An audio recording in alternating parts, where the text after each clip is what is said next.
राज्यात पहिलं पाऊल पत्रकारितेचं जगावेगळं. नमस्कार लाईव्ह. आम्ही करणार आहोत पत्रकारिता सर्वसामान्यांसाठी, प्रत्येकाच्या सन्मानासाठी. आम्ही तुम्हाला मिळवून देणार आहोत तुमचे हक्क.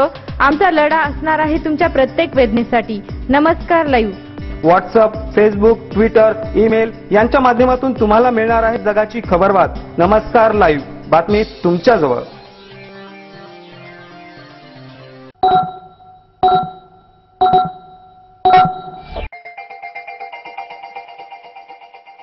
नमस्कार, मी भुजंग चव्हाण. आज दिनांक 12 ऑक्टोबर 2014. आपण ऐकत आहात नमस्कार लाईव्हचं सायंकाळचं बातमीपत्र. सुरुवातीला हेडलाईन्स.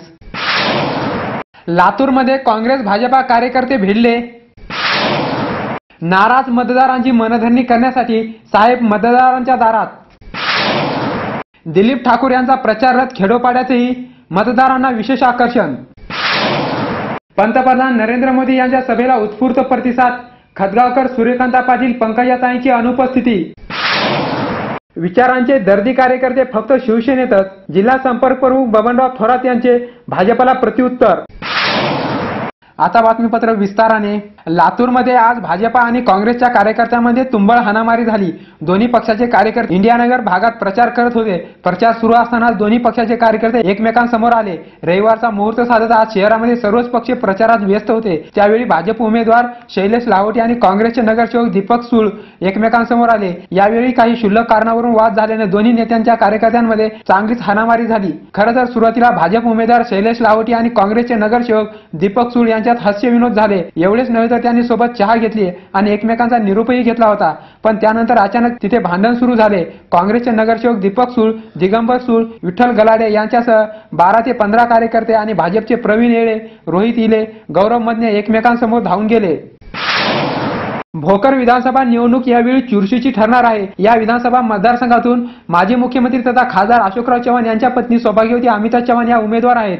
त्यामुळे खासदार अशोकराव चव्हाण खुद्द या मतदारसंघामध्ये प्रचारासाठी उतरले आहेत. भोकर विधानसभा मतदारसंघ हा काँग्रेसचा बालेकिल्ला असल्यामुळे येथील निवडणूक ही अशोकराव चव्हाण यांच्यासाठी अस्तित्वाची लढत ठरणार आहे. मागील लोकसभेच्या वेळी निवडणुकीमध्ये ज्या गावातून अशोकरावांना कमी मते मिळाली होती अशा गावांवर विशेष लक्ष खासदार अशोकराव चव्हाण यांनी केंद्रित केलेलं आहे. पिंपळगाव गणातून, रावणगाव, लगळूद, नांदा, मातूळ या गावातून लोकसभेला कमी मतदान पडले होते. साहेब या गावामध्ये विशेष बैठकीचे आयोजन करीत असून मतभेद सोडा, विकासाला मत द्या असे म्हणत आहेत. मतदारांची मनधरणी करताना दिसत आहेत. आता मतदार राजा ठरवेल की काँग्रेसला मत द्यायचे की अन्य पक्षाला, कारण यावेळी मतदारांसमोर अनेक पक्षाचे पर्याय उभे आहेत. वेळ झाली आहे छोट्याशा विश्रांतीची. तुम्ही ऐकत राहा नमस्कार लाईव्हचं बातमीपत्र. शुभेच्छा पाठवा सुंदर बुकेसह. संपूर्ण भारतात आणि 190 देशात कुठेही बुके पाठवण्याची सोय फक्त फ्लॉवर अँड फ्लॉवर्सवर. Bouquet, stage decoration, room decoration आणि कार डेकोरेशनचे सृजनशील नाव flower and flowers, centre point, Shivajinagar, Nanded. संपर्क 73 50 62 56 56. विश्रांतीनंतर पुन्हा एकदा आपलं स्वागत. नांदेड उत्तर विधानसभा मतदारसंघात चुरशीची लढत असताना प्रत्येक उमेदवार आपला प्रचार अधिक प्रभावी कसा होईल याकडे लक्ष देत आहे. नांदेड उत्तर विधानसभा मतदारसंघात एकूण 31 उमेदवार निवडणूक रिंगणात असून आघाडी आणि महायुती तुटल्याने एकत्र लढणारे उमेदवार देखील आमने-सामने आलेले आहेत. निवडणुकीची लगबग सुरू असताना दिलीप ठाकूर यांनी मात्र प्रचार सभेसोबतच वेगवेगळ्या पद्धतीने मतदारांसमोर जात आहेत. कवी संमेलन, पदयात्रा, सोशल मीडिया, त्याचबरोबर आज त्यांनी प्रचार रथाद्वारे देखील मतदारांना संदेश आणि जाहीरनामा सादर केला. आज प्रचार रथाचे अनेक खेडोपाड्यामध्ये स्वागत करण्यात आले. नांदेड उत्तर विधानसभा मतदारसंघातील गावात आपला प्रचार रथ घेऊन जाताना ते दिसत होते. नांदेड उत्तरमधील ग्रामीण मतदारसंघामध्ये आज प्रचार रथाचे आगमन झाले. यात पावडेवाडी, लिंबेगाव, नाळेश्वर, पिंपळगाव, केरका, वागी, मरळक, पुईनी, निळा, ढोकी या गावातून प्रचार रथाचे स्वागत करण्यात आले. पावडेवाडी, लिंबगाव या भागातील महिलांनी दिलीप ठाकूर यांचे औक्षण ओवाळून स्वागत केले. आपला प्रचार अधिक शिस्तबद्ध होण्यासाठी भाऊ अधिक प्रयत्नशील आहेत. मात्र मतदार राजा या निवडणुकीमध्ये कोणाला कौल देणार याकडे सर्वांचे लक्ष लागलेले आहे.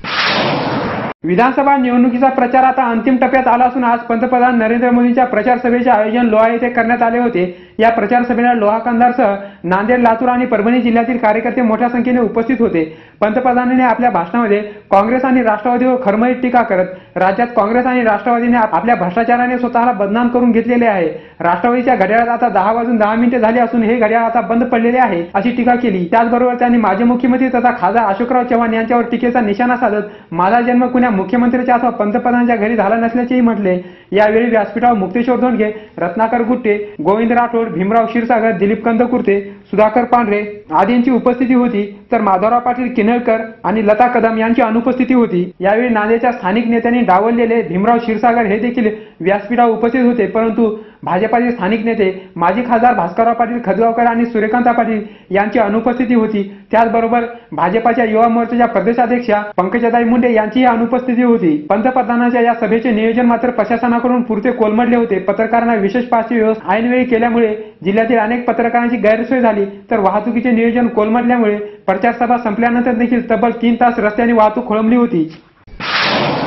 आज लोह्यामध्ये भाजपाच्या वतीने घेण्यात आलेल्या पंतप्रधानांच्या प्रचार सभेला नांदेड जिल्ह्यासह लातूर, हिंगोली आणि परभणी जिल्ह्यातील नागरिक मोठ्या संख्येने उपस्थित होते. त्यामुळे आज लोह्यामध्ये मोठ्या प्रमाणामध्ये वाहनांची आणि श्रोत्यांची गर्दी जमली होती. आजच्या प्रचार सभेला असलेली गर्दी पाहता नांदेड जिल्ह्यातील इतर राजकीय नेत्यांमध्ये एक प्रकारची धडकी बसलेली आहे. शिवसेनेकडून मात्र जिल्हा संपर्क प्रमुख बबनराव थोरात यांनी नमस्कार लाईव्हची प्रतिक्रिया देताना शिवसेनेमध्ये गर्दी जमवणारे कार्यकर्ते नसून खेड्यापाड्यामध्ये रुजलेले आणि सेनेच्या विचारसरणीशी एकनिष्ठ राहून पक्षाचे कार्य करणारे दर्दी कार्यकर्ते असल्याचे म्हटले आहे.